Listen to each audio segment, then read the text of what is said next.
kaut ko tikošu un spilgtu pie mums jūs vēl nebūsiet redzējuši. Pirmajā randiņā spilgtā Sintija.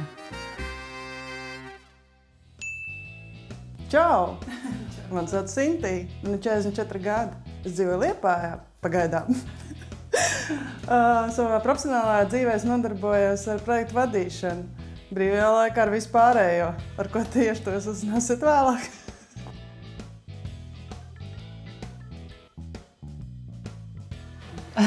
Sintī, stāsti, kāda tu esi un kas tev sevī patīk? Pagaida, es izvilkšu to sarakstu. Jāatcerās tā, kādas esmu. Tāpēc es varu pastāstīt, ko pa maniem vispilgtāk saka citi cilvēki. Ugunīga, ātra, seksīga, skaļa, seksīga arī, protams. Neatņemam dzīves sastāvdaļu, tad kategoriska, mērķtiecīga noteikti, jā, un black and white, ja tā var teikt. To pat var redzēt. Jā, var. Jā. Ko, mīļie, notiek dzīvē visādas lietas, un kamēr pienāca kārta šai epizodei pirmajam randiņam, Sintijai vairs nav aktuāls iepazīšanās jautājums. Mēs, protams, visi par viņu ļoti, ļoti priecājamies, bet mēs noteikti varam izmantot šo brīnišķīgo iespēju iepazīt sociotipu Žukovs. Tas ir ārkārtīgi košs un ekspresīvs tips, tātad ekstraverta, loģiska, sensora, iracionāla sieviete. Un Sintija brīnišķīgi šajā intervijā izstāstīs, dalīsies tajā, kāda viņa ir, kas mums visiem kopā ļaus labāk iepazīt šāda tipa cilvēkus, un, ja tas ir tavs sadarīgais, vairāk uzzināt to, kādi tad viņi ir dzīvē, dabā, un tas, protams, arī ļaus atpazīt sev apkārt esošajos cilvēkos tādus tipus, vai arī vieglāk viņus izskaidļot dažādās iepazīšanās platformās. Tu pati sev patīc? Jā. Man pa lielam ir vienalga, ko par maniem domā. Es sevi jūtos ļoti labi.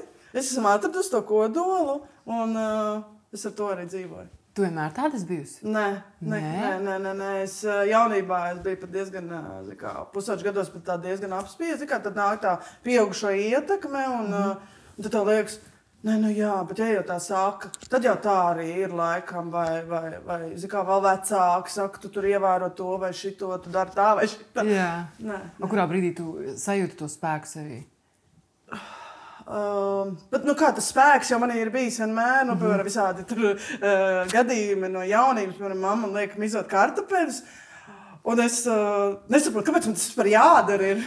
Un es vienkārši spēru tas spēju, protams, pateikšu, es nedarīšu. Viņš saka, bet tev taču būs kādreiz vīrs un bērni, un tev būs, viņi jāprūpē, jāpabaro. Saka, mans vīrs pats taisīs, gribēs ēst par bērnu, es kādu brīdi parūpēšos.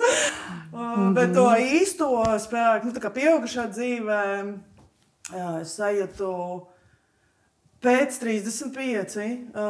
Man nācās diezgan arī daudz, tās iepriekšējās attiecības man aplausta, man nācās sev meklēt, tad es arī notipojos pie Evijas, es uzzināju savu tipu, liku kopā to puzli, principā, un tad tas vienkārši, es sapratu, ka tas, kas man, tas spēks, kas man nāk dabiskajā ārā, ka viņš vienkārši tiek slāpēts diezgan bieži. Un kaut kādā brīdī es vienkārši pateicu, ka man vienalga, es dzīvoju pēc saviem principiem, un ko pārējie domā, man ir vienalga. Jā. Tas, protams, daudziem nepatīk. Jā, diemžēl.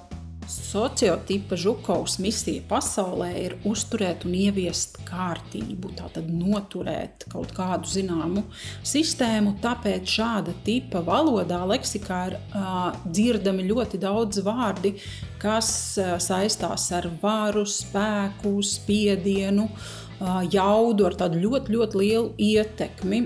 Šāda tipa cilvēki ir ārkārtīgi tādi spēcīgi, viņu klātbūtnē mēs jūtam milzumu daudz enerģijas, viņi ir pārliecināti par sevi, pārliecināti par saviem lēmumiem, un ja kaut kur viņu apkārtnē ir cilvēki, kas nav tik izlēmīgi, tik ātri, tik dinamiski, tad sociotips Žukovs ļoti bieži uzņemās šo atbildību un iniciatīvu uz sevi un rīkojās vai nu citu vietā, vai nu ļoti mierīgi izspēja dot kaut kādus rīkojumus, norādes, ļoti izlēmīgi norādīt, kas katram būtu jādara. Iespējams, kādam tas var izklausīties nedaudz biedējoši, bet jāapzinās, jāsaprot tas, ka katrs no mums šai pasaulē ir ar noteiktu uzdevumu, mums katram ir vieta būt ar tām savām raksturīpašībām, kādas jau no mums katram tā daba ir iedevusi. Tāpēc ir ļoti svarīgi, ka šāda tipa cilvēki savā dzīvē nonāk īstajā vietā, realizējās profesionāli, tad arī vairs nav jābaidās tajā privātajā dzīvē un savstarpējās attiecībās, ka tur viņi joprojām turpinās realizēt tās savas varas pozīcijas vai varas metodes. Tas tā noteikti nav, un to mums arī Sintija savā stāstā tālāk par sevi atklās. Kur šajā stāstā ir vieta vīrietim? Pie plīts? Nē, noteikti. Kāds plīts? Mēs šodien aiziet uz pilsētu pāris. Kāda plīts? Man nevajag mājasiemnieci. Man vajag dzīves partneri, baudītāji, ja? Ar ko kopā skriet, lekt, klausīties mūziku, baudīt motopasākumus, jeb kādus citus koncertus. Arī uz mākslas galeriju aiziet, eksperimentēt par dzīvi kopumā. Vīrietis manā dzīvē, es gribu, lai viņš ir partneris. Es vairs negribu standarta ģimeni bērnus. Vienīgi mazbērns mēs gaidīsim, ja? Bet bērns un pampers, tos mēs esam atstājuši. Man 44 gadi, kā es jau teicu, tad tās dzīves posms man ir noslēdzies. Šobrīd man ir vienkārši vislabākais dzīve, ko es vienkārši baudu. Es nopelnu pietiekoši naudu, lai varētu ceļot, braukt ar motociklu, iet uz koncertiem, darīt jebko, ko es vēlos. To es vienkārši būtu forši, ja es darītu to kopā. Tu jau ieskicēji kaut kādus savus hobijus. Pastāst vairāk par to, kas tev patīk. Jā, kas ar tiem mačiem? Jā. Ļoti gribu zināt. Kas ar tiem mačiem? Cik sen tu brauc? Es braucu 4. sezonu, jā. 4. sezonu. Kā tu vispār līdz tam nonāci, ka tev to vajag, ka tu to gribi? Tu zini, tas bija tā. Vai gribu? Eju. Man tā ir. Ja man ir mērķis, man nav attaisnojums. Man nav šķēršļu. Man nav šķēršļu, jā. Zinu, ka šeit es atrodu iespējas. Man pat tajā mirklī saslēdzās kaut kādas dzīves iespējas. Vai ir grupa pēkšņi atvērta, vai kas, vai nauda parādās vienkārši šeit un tā, jā. Un tā man ir pa lielam ar visu. Un, man patīk lietas, kas ir saistītas ar adrenalīnu pa lielam. Piemēram, akvaparkos augstākie kalviji. Man tie lēnie tur apakšā, es uz viņiem pat es netēru laiku. Tā kā tā papļunčā. Nē, es vāru, protams, es vāru pačilot, bet cik tas būs 10 minūtes? Būsim reāli. Būsim reāli, jā. Tikko Sintija mums izstāstīja un noraksturoja virkni savu spēcīgo stipro rakstura iezīmju. Viņa minēja par saviem hobijiem, par savu augsto stresa noturību. Viņa spilgti atklāja savu ekstraversiju, kas nozīmē tādu lielu, plašu pasaules redzējumu. Ekstraversija tā ir arī dinamika, tas ir arī ātrums, un šo visu vēl pastiprina arī tāda iezīme, kas sociālikā saucās iracionalitāte. Tā ir tāda ātra pārslēgšanās no vienas tēmas uz otru. Tā ir arī rīkošanās iedvesmas iespaidā, ja uznāk kaut kāda iedvesma, nesaukta, negaidīta, ienāk prātā kāda ideja vai pamani jaunu kaut ko dzīvē, kas tev liekas interesants un aizraujošs, un iracionāli tipi cilvēki diezgan ātri pavelkās uz tādām lietām, tās realizē, un ja šo mērķi var sasniegt ātri, ja tas nav kaut kāds garš ilgtermiņa projekts, kas prasa milzu pacietību, tad saslēdzoties kopā ekstraversijai un augstajai stresa noturībai, šādi tipi cilvēki savā dzīvē var ļoti ātri un daudz ko sasniegt. Tikai ļoti svarīgi, lai tās iespējas būtu, lai tās tiktu izmantotas, un līdz ar to mēs šī sociotipa tēlā mēs iegūstam tādu ārkārtīgi spēcīgu un varošu līderi, kam ir noteikti savā dzīvē jārealizējās tajās lielajās pasaules lietās. Ne tik daudz čubināties pa mājas dzīvi vai būt tādai labai mājasaimniecei, tas nebūs šis gadījums, jā, tātad no sociotipa žukos to mēs negaidām, bet tās visas lielās un jaudīgās lietas, jā, tur laidiet pie teikšanas žukovus. Bet man patīk, ja es eju, tad lai ir tas azarts. Man rutīna man noteikti nogalinās vienkārši. Jo, ja man ir pārāk mierīgi, tad man ir kaut kur jāpurķē, lai kaut kādā asins jā. Asins garš sajūst.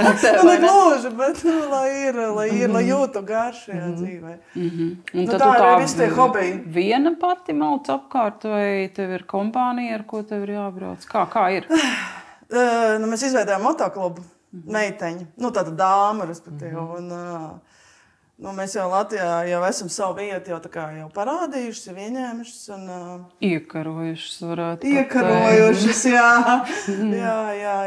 Un tā mēs tur dzīvojamies, par to pasauli. Bet tu būtu gatavā dzīvot kaut kur citur?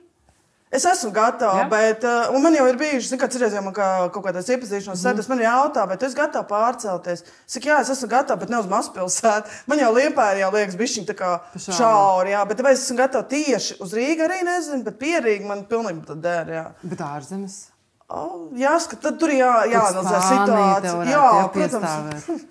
Mierīgi. Bet, protams, ka es te kalnu ceļu ar mačiem. Tad tie serpentīni, jā, nezinu. Vēl es neesmu izaugusi līdz tam, bet... Mums jāsāk ir tulkot pirmais randiņš angļu valodā, lai arī cik iesaistīt. Spāņu.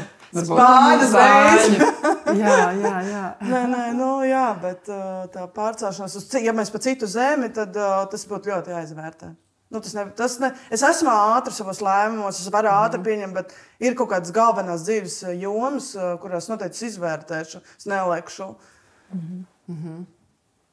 Kāds tas vīrietis, ko tu no viņa negribētu sagaidīt? Kāds viņš nedrīkst būt? Šāku gan nevajadzētu spēlēt.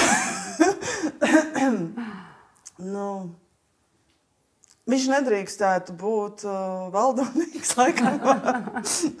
Viņam jābūt aktīvam, bet valdonīgs nē. Bet vīrietis ar raksturu, tādu stāju. Man tagad kaut kāds erors. Jā, tur sanāk erors. Man pašai bieži ir erors, tāpēc, ka tās ir tās pretrunas. Bet man vīrietis nebūs interesants, vienkārši nebūs interesants.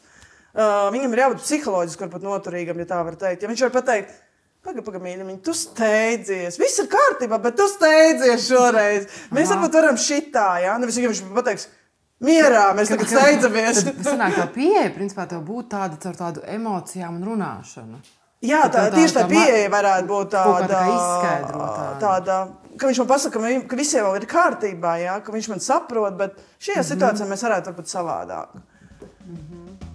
Kāds tad ir šī spēcīgā sociotipa žukovs sadarīgais, jeb papildinošais tips?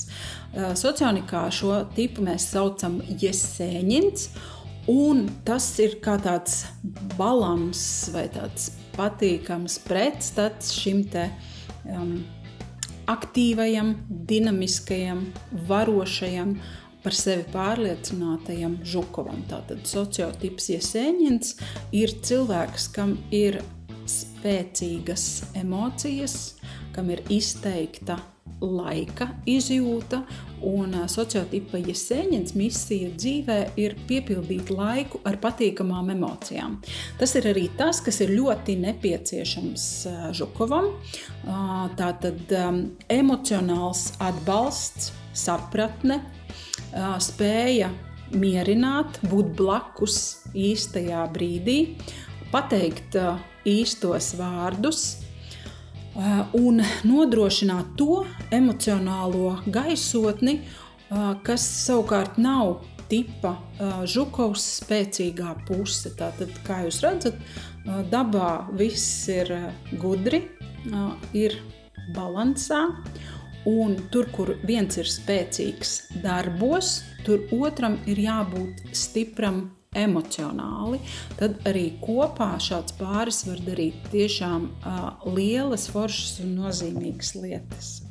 Tad tu tādas konstruktīvās runas īsti negaidi. Tur vairāk ir nozīme tai attieksmei, emocijām un pareizai intonācijai, kā tev to pasaka. Intonācija būs ļoti svarīga. Lai nerastos, vienkārši es zinu, kas man raisa tās manas asās, varbūt runas manieres, ja? Tā ir tā, nu, tāpēc, ka es esmu Žukovs, tad tur ir vienkārši karš, visu laiku karš jau no pirmā vārda. Tev ir bijusi? Man ir bijusi, jā, tāpēc es zinu, tur ir vienkārši, tu pilnīgi jau jūt enerģētiski, ka, nu, te ir jāsargā. Un es ar Žukovu vienmēr esmu tādā nelielā kārā pozīcijas tādā formātā, ja? Un tad nāk tas Jesēņins, kurš teikt, Poga, nu visu kārtībā, nu laukā ir smuks laiks, nu nav mums jākaro. Jā. Dzīvosim draudzīgi. Gluži tā, nē, bet gribās to, patiesībā visvairāk man gribās to sajūtu, ka es varu pārnām mājās, nolikt bruņas, un man šeit aprūpē, un es jūtos ar to, nu, vajadzīga. Kādas tu tās rūpes gribi? Vai tev vajag, lai viņš tev gatavo ēst vai uzčubina spilvenus? Ko tev nozīmē rūpes, kuras tu sagaidi no otra cilvēka? Nu, tas rūpes, bet, piemēram, mēs sarunājam, iesim uz pludmali.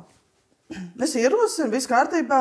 Viņš jau ir sagādājis paladziņu, tur ūdenīti, saules, tur krēma. Ja? Man par to nav jādama, bet tu visi, viņam tas būtu automātiski tā kā dabiski. Tev gribētos to cilvēku, kas par tām sīkajām lietām rūpējās. Jā. Es varu pateikt lielo laukumu noklāt. Braucam uz Spāniju. Viņš izdomā, varbūt uz turienu vai uz turienu.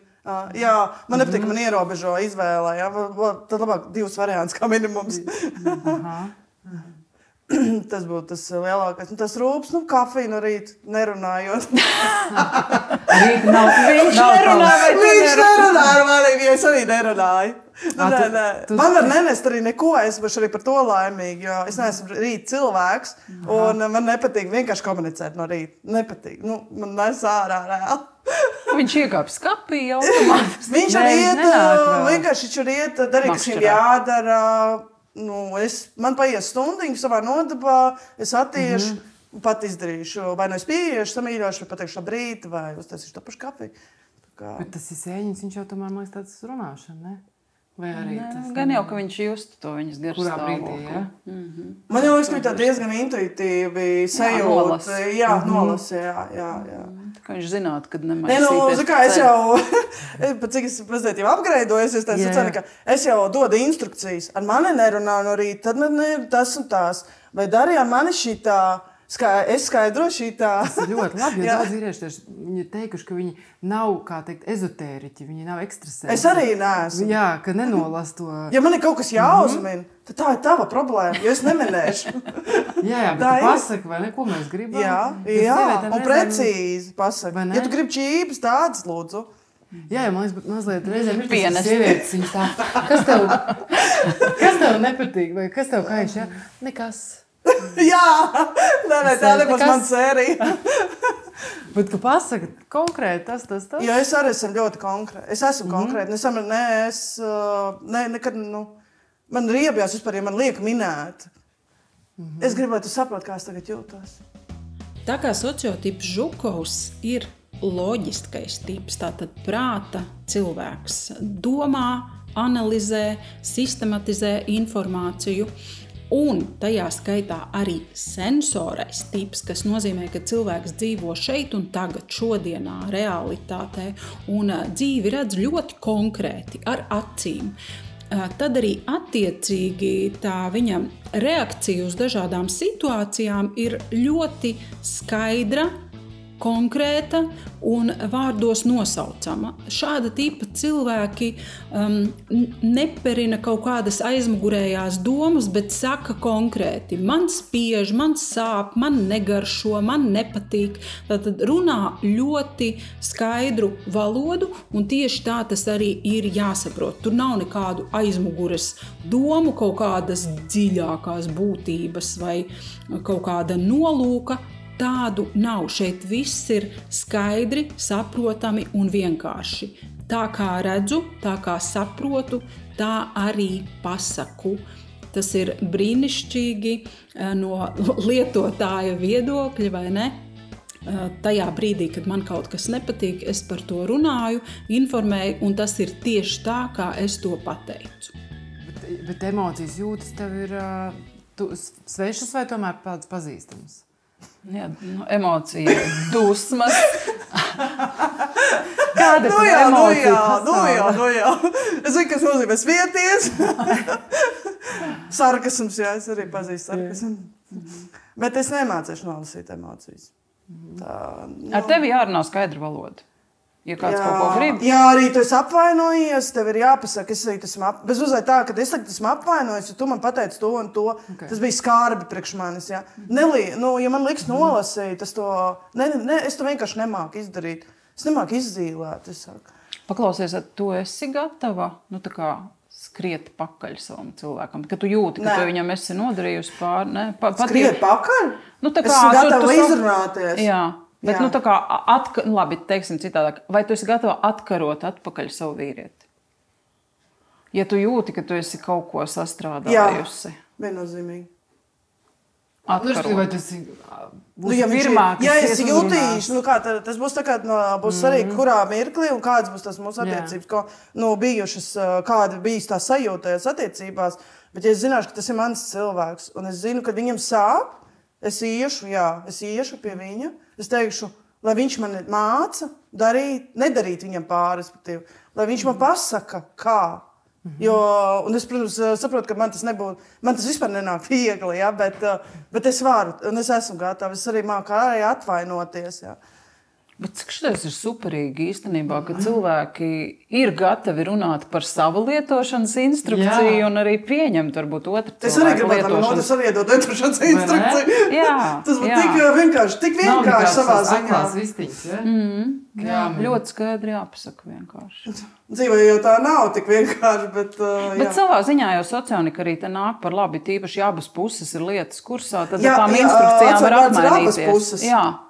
Jā, tad ir ļoti forši, vai ne? Kad tā kā tu man arī šeit pajautā. Tad arī tu zini, uz ko tu strādā, uz ko tu vari saņemt, ko tu nevari saņemt. Ja? Tad, kad nāk cilvēks, kurš nepārzina šo sociāliku, tad viņam liekas, ka tu esi mežonis. Ja pa manī, goda vārds.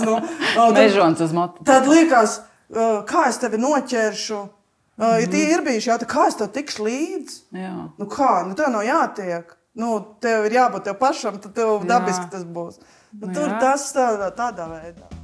Sociānika nojauc stereotipus un tos ierastos pieņēmumus, kas mums ir galvā par attiecībām, par to, kas ir īsts vīrietis un kāda ir īstena sieviete. Daba katram no mums ir paredzējusi savu papildinošo tipa cilvēku, un ļoti bieži šie reālie cilvēki, viņi absolūti neatbilst tam, kā mēs viņus esam iztēlojušies, kādam viņam man vajadzētu būt blakus. Ja es esmu spēcīga, stipra, varoša un izlēmīga sieviete, ļoti daudzas iztēlojas, ka viņai ir vajadzīgs blakus vēl spēcīgāks, vēl varošāks, vēl stiprāks, vēl izlēmīgāks cilvēks, vēl spēcīgāks vīrietis. Vai tad tas vispār ir iespējams, un kādas būs šīs attiecības, vai tā būs tāda mūžīga cīņa un savstarpēja sacensība, vai varbūt tomēr mēs varam aizdomāties par to, ka blakus gribētos kādu, kur tās bruņas nomest, kura klātbūtnē justies brīvi, pārstāt cīnīties, pārstāt konkurēt. Un tieši tā daba to tā arī ir paredzējusi. Tas nekas, ka tu esi spēcīga, varbūt kaut kādās situācijās pat valdonīga, tev ir ļoti, ļoti vajadzīgs tas cilvēks, kas tevi papildina emocionāli, atbalsta, iedvesmo. Un kas ir pats interesantākais, ka redzot šādus attiecību stāstu dzīvē, redzot to īsto pieredzi, izrādās, ka tā sajūta, ar kādu tu esi, kā tu jūties tajā savstarpējās attiecībās, tad, kad tu esi saticis to savu sadarīgā tipa cilvēku, ir pilnīgi atšķirīgi no tiem priekšstatiem un pieņēmumiem, kādos tu iespējams dzīvoji, domājot par to, kāds tad varētu būt tas tavs sadarīgais tips. Ļoti bieži viņi liekas, nē, tas vispār neatbilst tam, ko es esmu gribējusi, par ko es esmu sapņojusi, vai tiešām man ir vajadzīgs tieši tāds vīrietis blakus. Bet tā maģija sākas tajā brīdī, ka jūs esat blakus, ka jūs sajūtat viens otra komunikāciju, dzirdat valodu, saņemat to vajadzīgo atbalstu un beidzot tiešām varat atslābināties. Tāpēc ir tas savs cilvēks jāsatiek dzīvē, nevis tikai jādzīvo tajos priekšstatos un pieņēmumos par to, kāds viņš varētu būt. Un līdz ar to tad jūs tas skatījums uz savstarpējām attiecībām un uz to, ko gribēt, tas ļoti, ļoti stipri mainīsies. Tu jau iedos to enerģiju. Jā, jo man viņš ir daudz, es varu dalīties. Un tad arī tiks līdz, ka tu padalīsies. Mierīgi. Cik tev ir svarīga tava personīgā brīvība? Ļoti. Tas ir mega svarīgi. Vēl jau ņemot vērā, kad es esmu pieradusi šobrīd kaut kādu laiku dzīvot vienu, tad mans personīgais laiks man ir vitāli vienkārši nepieciešams. Tāpēc saku, viņš nevar būt mājās sēdēties, es gribu tevi rociņās. Jā, mēs pastaigāsim, bet tas jautājums, cik tā, ilgi. Līdz cikiem mēs staigāsim? Jā, aptuveni tā, līdz cikiem. Tas nebūs, tā nebūs bezizmēra sajūta manā gadījumā. Visu dienu nogulēt gultā un tur. Es varu izņēmumu kārtā, es varu laiskoties, ja mēs esam, nezinu, ar skatu uz Parīzi, kāpēc nē? Jā. Kāpēc nē? Var jau arī tā baudīt, ja, bet, tad, ja mēs runājam par tādām ikdienas lietām, ikdienas sadzīvi, ja, tad tur nē, viņš nevar sēdēt uz dīvānu, nīdēts, ka viņam nabagam ir grūti nopelnīt, cik grūti vispār ir dzīvot. Elpot, jā, un tāpēc viņam vajag savus hobijus, jo es viņam neveltīšu visu 100% savu laiku. Un to no manim vienkārši negaidīt. Tad varbūt vēlreiz mēs varam pateikt tam vīrietim, ko tad no tevis viņš var sagaidīt, ko viņš saņems no tevis attiecībās. Jā, kādi ir viņa ieguvumi? Viņš iegūs ekstraversiju.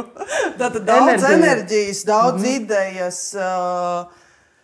Daudz realizācijas. Daudz realizācijas, jā, jo man pasaka, daram, nav problēma, ejam, kad?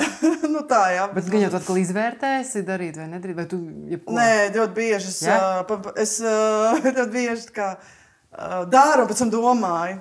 Ja? Es lecu, bieži lecu, ja tajos notikumos iekšā vispirms, pēc tam vērtēju, vai tas bija vajadzīgs? Nē. Jo es pieturos pie tāda dzīves moto, ka labāk ir nožēlot to, ko tu izdarīji, nekā to, ko tu neizdarīji. Ar to es arī dzīvoju. Kāisli gan jau no tevis var sagaidīt? Kāisli? Kāisli, protams, jā. Mežonīga. Piedzīvojums, jā. Tas ir tas, ko es gribu. Es negribu to dzīves, to rutīnu. Tā, ka tur mājiņa, dārziņš, tomātiņi, siltumnīciņā. Es nebūs mans gadījums. Labāk restorānā. Atkal jau, lai ir izvēle, lai vienmēr ir izvēle, lai mums neierobežo nauda, ja tajā, lai ir. Gribam mājās, super, tā esam. Šodien, kad esam mājās, labi, superīgi. Rītā mēs gribam iet uz restorāniem. Varbūt mēs gribam pasūtīt, arī nav problēma. Lai ir šīs vienmēr ir izvēles iespēja. Kāpēc mums sev jāierobežo? Sintī, tu esi tāda ļoti ātra un dinamiska. Cik ātri jānotiek progresam attiecībās? Kā jānotiek attiecībās? Kā viņām ir jāvirgo? Tēmu klausies iedēl. Es gribētu tā. Es gribētu, lai vīrietis, kurš man rakstīs, vai vispār būs gatavs to, lai viņš ir 100% gatavs tajā būt. Lai man nav jāklausās, man nav laika, man ir bijusi sieva, nav sakārtotas attiecības, jā, vai Vai vēl kāds fignis tur. Tas jāpadomā, vai Nē, labi, pieņemsim, viņš ir atbrīvojies no bijušās sievas legāli vai nelegāli. Tur nav problēmas. Viņš ir tā kā stāv, tā kā viņš tāds nāk tavā dzīvē, brīvs vīrietis, foršā vecumā. Galvenais, lai viņš arī grib attiecības. Viņš saka, parasti jau viss saka, es gribu attiecības. Jā, tā saka, viņš tagad atnāk, gribu Sintīja ar tevi attiecības. Kā mēs tagad, kur ir tas grafiks notikums secības, Kur ir tā teikt? Tā arī ir vasarā. Kad mums Dita ir jābūt uz kāzām? Pasaki, lūdzu. Līdz kāzām, tik ātri, kad es nesteidzos. Bet vasaras periodā var sanākt tā, kad mēs atvērsim plānotājs un saplānosim vēl vairāk, ja cilvēks nav no Liepājas, jo man viena daļa vasaras ir saplānos dēļ moto pasākumiem. Un mums kā klubam ir savu pienākumu, mums viņi ir jāpild. Un ne jau kaut kādu vīriešu dēļ, tagad iesi tur. Es tā neteiktu, es esmu gatava, bet, ja esmu apsolījusi, tad gan es nemainīšu plānus, jo viņš ienāca manā dzīvē pēc tam, kad es esmu apsolījis. No tā mirkļa, kad viņš ir, tālāk jau notiek citu, savādāk tiek plānots, bet līdz tam viņam būs tas jāpieņem, jo tāda ir mana dzīve. Un ja būtu otrādi, teiksim, kad... Tu ienāc viņa dzīvē, kurā ir plāni. Tad es arī pielāgu. Kas man jāgaida? Bet tu iepriekš teici, ka izdara savu saplānotu. Tagad man nav laika. Ja viņš pēc saka, man jābrauc ceļojumā, man bija ieplānots super atpūties, viņam novēruši labu atpūtu. Un pa to laiku tu izdarīsi man būs citas lietas padarīt pa to laiku. Es pat darīšu savas. Un citu vīriešu arī, jā. Nē. Tik moču braucienu, un tur jau. O, kas tur beigi daudz sievietes? Bet tur sieviešu klubs tikai. Jā. Zinām, mēs tur sieviešu klubus. Tas tāds piesadzās ar nosaukumu. Jā. Nu jā. Bet vispār jau tu esi tāds labs cilvēks, vai ne? Izklausījās, ka nē, jā. Klausoties dažādu cilvēku dzīves stāstus un attieksmi pret situācijām un lietām, mēs katrs, protams, šo informāciju, ko cilvēks mums dod, uztveram caur savu prizmu.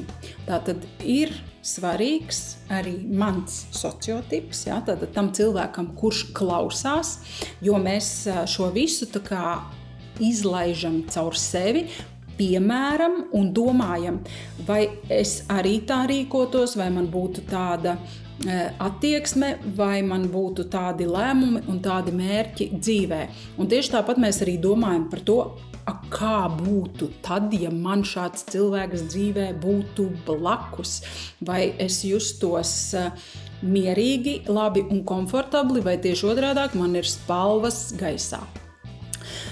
Šis ir viens no tādiem aspektiem, kas jāņem vērā, domājot par sadarību, par savstarpējām attiecībām. Tātad, ja mēs dzirdam, komunicējam savu sadarīgo sociotipu, mums viņa pasaules redzējums un vēstījums šķiet komfortabls un patīkams. Savā ziņā tas var likties gan kā kārdinoši, interesanti, druscītiņi varbūt arī bailīgi. Ļoti bieži mēs padomājam par to, ka es esmu tādus cilvēkus vispār nekad savā dzīvē tūmā pat neesmu laidis, izvēlējies vai izskatījis iespēju veidot attiecības ar šāda tipa cilvēku. Bet tātad katram no mums ir savs sadarīgais un vislabāk to, vai mums šāda tipa cilvēks der vai neder, mēs tomēr varam secināt tikai īstā dzīvē, sajūtot šo cilvēku sev blakus, jo viena lieta ir tas, ko viņš stāsta, bet otrs ir tā enerģētika, kādu cilvēks izplata ap sevi un kā tā uz mani iedarbojās, tad, kad tas cilvēks man ir tuvu klāt. Tāpēc mums noteikti ir jāiet dzīvē, jātiekās un jāpiemēra katrs savs sadarīgais sociotips dzīvē, ciešā, tādā draudzīgā komunikācijā, un tikai tad mēs varēsim izdarīt par viņu kaut kādus secinājumus. Tev ir tik daudz tās enerģijas un visas jaudas, ka es domāju, ka tas vīrietis tiešām būs... Es gribētu domāt, ka viņš vienkārši atpūtīsies tavā kompānijā. tā nebūs. Viņam kafija no rīta ir jāpienes klusējot, jā? Saprot, viņam ir jāsaplāno ceļu. Viņam saka, gribu pagaidiet, es taču arī gribu, lai man vīrietis kaut ko ieplāno priekš manis. Jā? Kaut vai kā viņš to saprot, ja tas ir Jesēņins, tad tas var būt pikniks pie dabas, ja viņam tas būtu viņa komforta zonā, jā. Bet tas viņam būtu jāieplāno. Aktivitāte būtu mierīgāka. Mēs varētu sabalansēt. Es pat rakajām, viņš pat mierīgajām. Jā, mēs varētu sarunāt. Un cik no tevis var sagaidīt, ka tu pasēdēsi ar viņu kopā tajā piknikā? Varēs. 2 stundas jau mierīgi. Wow, 2 stundas! Līdz tam piknikam ir 10 minūšu pastaigi rociņā. Jā, 2 stundu pikniks. Es domāju, ka tad, kad mēs esam iemīlējušies, mēs varam kalnus gāzt. Jā, bet nemierīgi pasēdēt.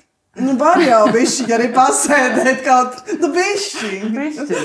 Bet ne jau visu dienu, bet bišķiņ. Tāpēc, ka dzīve iet un notikumi notiek. Jā, kad sēdēs uz vietas. Jābauda. Tu varbūt pasēdēt visu dienu. Es vairākas dienas. Tev varētu pasēdēt, jā. Tu un es pieļauju, mums gribētos vairāk kaut kāda action. Bet man tik, cik tev es nevarētu. Tā tik tev liekas. Nē, es jūtu jau tagad, ka es nevarētu.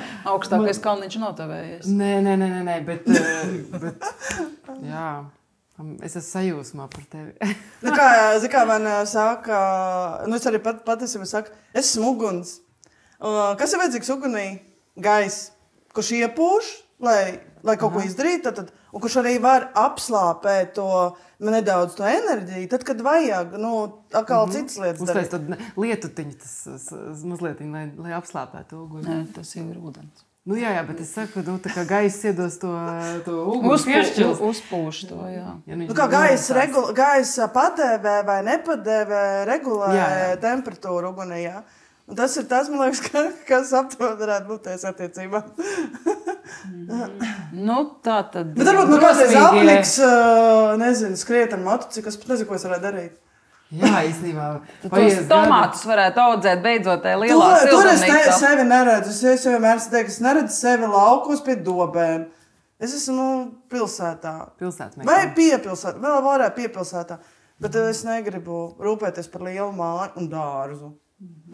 Nē. Kad tad es braucu? Labāk jautrība. Vai atpūtīšos? Nē? Sirsnīgs paldies Sintijai par šo sarunu un vēl lielāks paldies viņai par to, ka ļāvi mums izmantot šo interviju, šo video arī tad, kad tev tas vairs absolūti nav nepieciešams. Bet tā kā Sintija mums iedeva ļoti labu sociotipa Žukovs lietošanas instrukciju, mēs varējām šo tipu iepazīt no ļoti daudzām pusēm, sajust šī tipa enerģiju, enerģētikas līmeni, jaudu un dzīves redzējumu. Tāpēc, lai šis stāsts ir kā iedvesma visiem citiem, tiem, kas ir savu attiecību meklējumos, un man šķiet tas, kas jums no šīs intervijas ir jāpaņem, ka rīcības cilvēki tik tiešām rīkojās, un ja rīkojās, tad sasniedz savus mērķus. Tāpēc meklējiet, atrodiet un esiet kopā ļoti, ļoti laimīgi.